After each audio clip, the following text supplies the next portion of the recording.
Welcome back to another episode of Under the Hood. It's your boy Matt from Raynes. You remember me from the other ones and from being in the band. Today we're talking about the first single off of our latest EP, Bloom, Goldfish.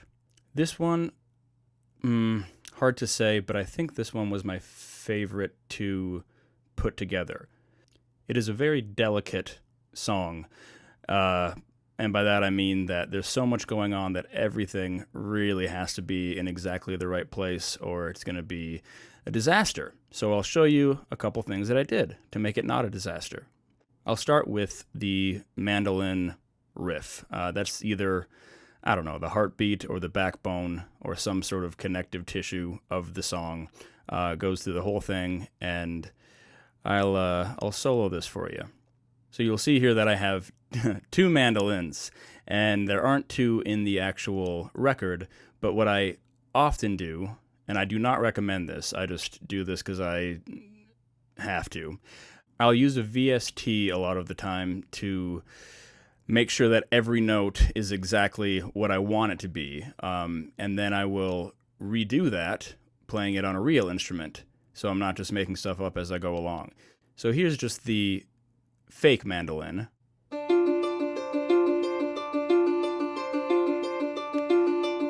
Which is pretty good for a fake mandolin. But I want it to be real, and I replayed it on the real mandolin.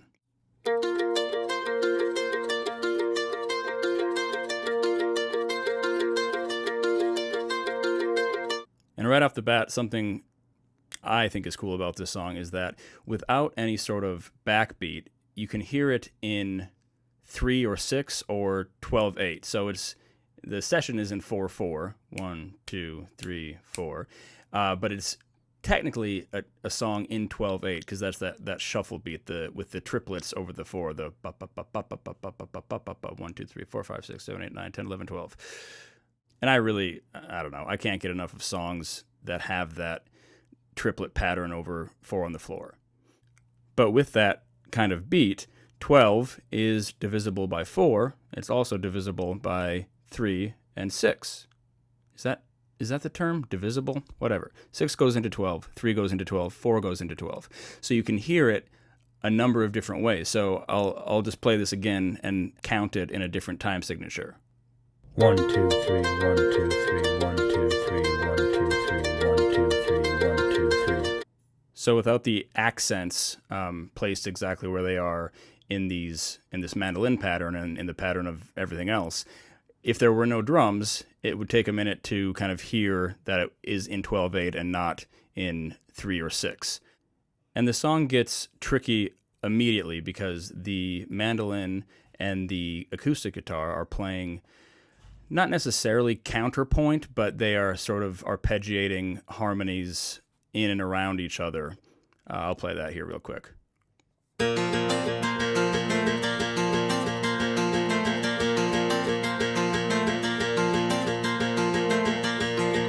A couple little hidden things in this song that go all the way through, basically, but are kind of hidden in the mix and just there to add a lot of texture, are a flute pad and just sort of some kind of synth that I just wrecked for a little bit until it sounded like I wanted it to.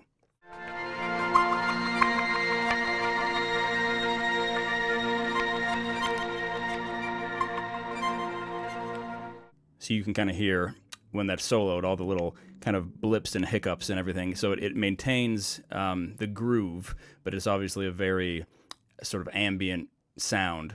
But I love it. I think it adds the texture I was looking for. Once again, the great Chris Sclafani played bass on this one. I had sent him all the tracks, and I said, play bass on whatever makes sense to you. And this was the first one that he did. I originally had it as an upright bass because I liked the acoustic woodiness of that. But he played it on, I think, P bass, Fender P bass. I don't know, I should ask him. And that added a lot of the ghost notes that I think are essential to that shuffle beat.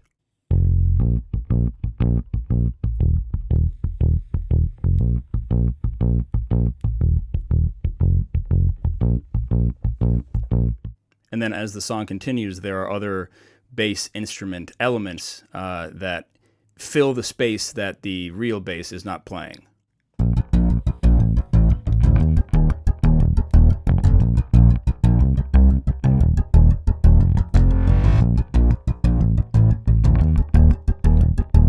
And then that stick bass gives way to a staccato upright bass at some point.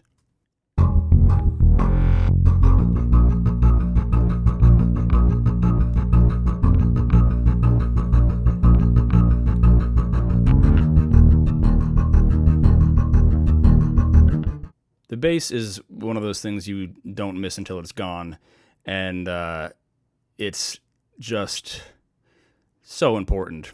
So I spend forever on the interlocking rhythms between the bass and the percussion in particular.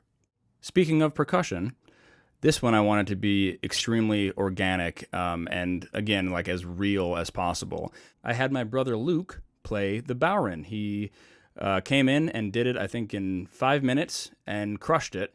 And that might be the heartbeat along with the bass. So I'll solo that bowrin here.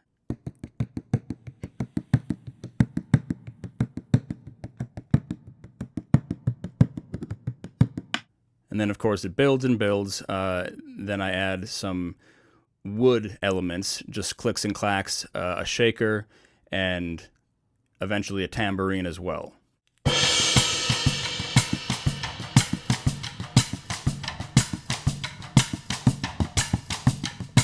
And you add that to the drum kit, and you get this.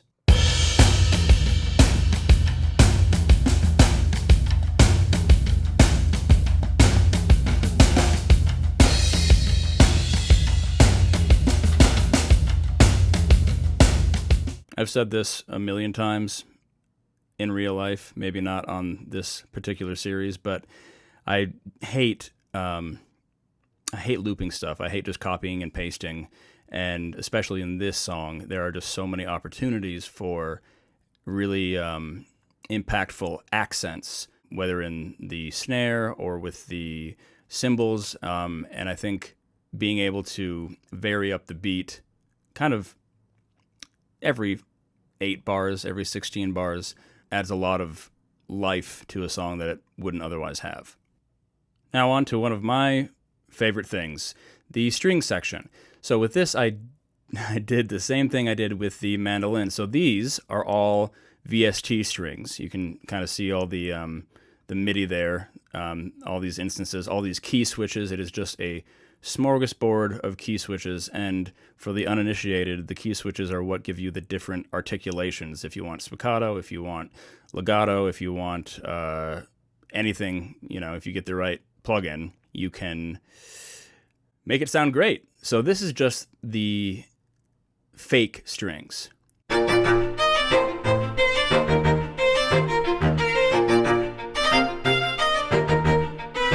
Again, sounds pretty good. But we were lucky enough with this EP to be able to hire 4 phenomenal string players, just 2 violins, viola, and cello. And so even though the fake strings barely ended up in the song, that was helpful too, because then I was able to score everything out, and they played it perfectly. So now I will play the real strings soloed.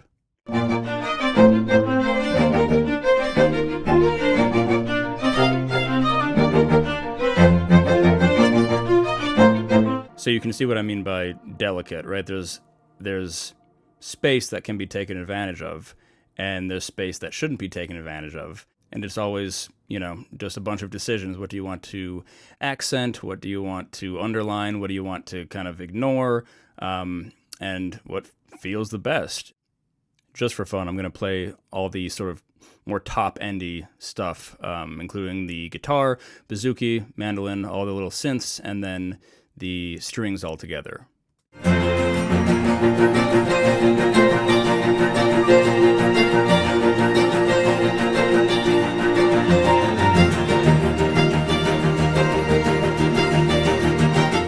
Something I'll mention because I think it's interesting is the structure of this song. Most pop songs have a relatively standard structure that you can play with to an extent.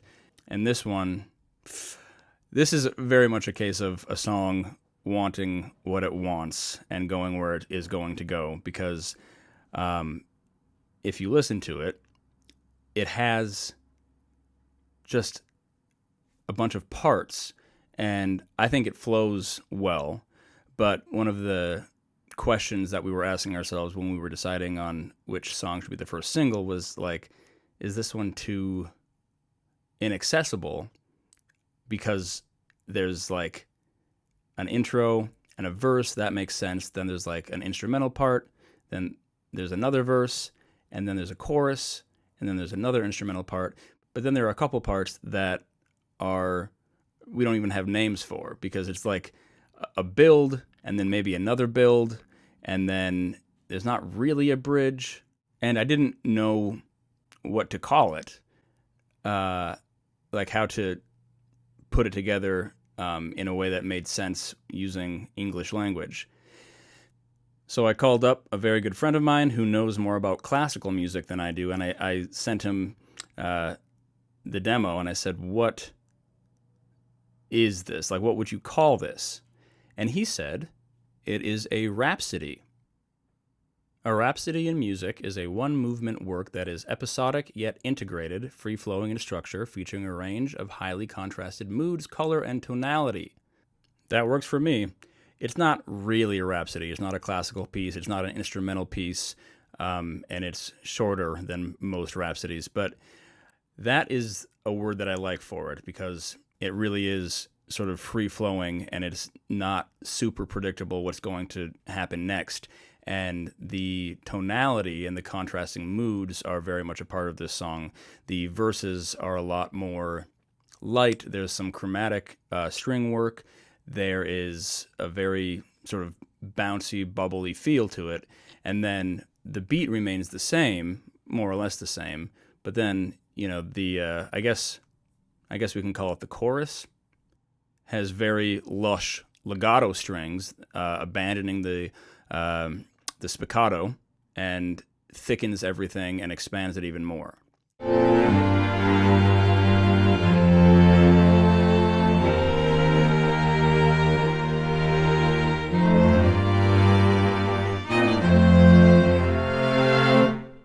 And then it starts to rock. There's an electric guitar in there.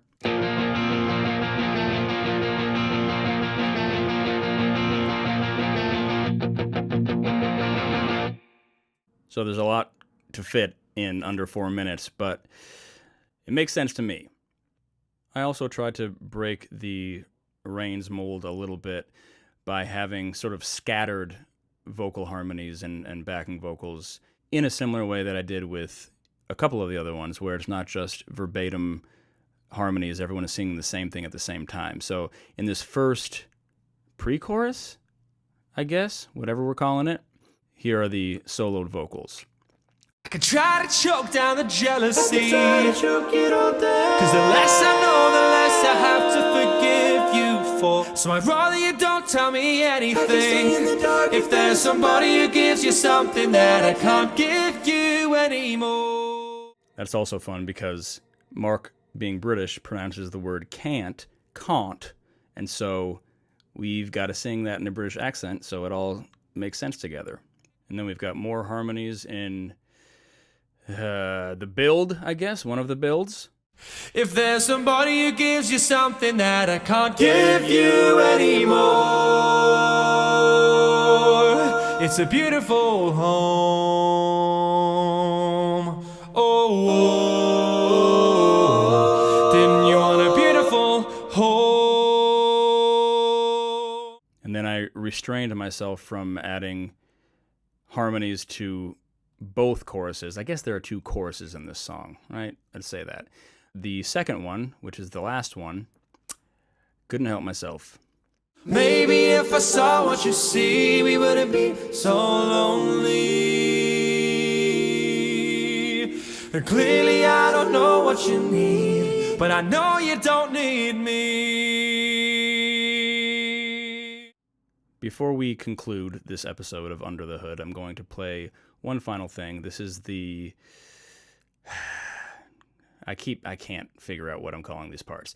This is the second pre-chorus with no drums, and all of the kinetic energy comes from the strings. The cello part was played by the incredible Abby Eads, and she crushed it, and she told me that it was like an etude, which is like a very difficult, usually, exercise for classical musicians. You're kind of all over the place. You're playing a bunch of different notes, usually like 16th notes, 30-second notes, really rapid fire stuff. So I don't have to play it, I just write it.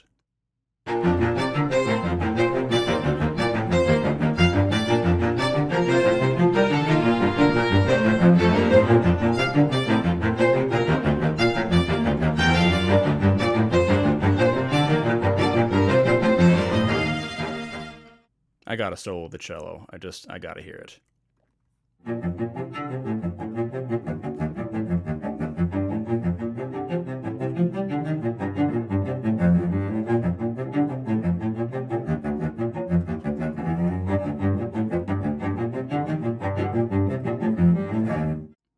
So that's Goldfish. That's Raynes' first Rhapsody, I suppose. So hope you enjoyed, and we'll do this again pretty soon. Thanks for watching.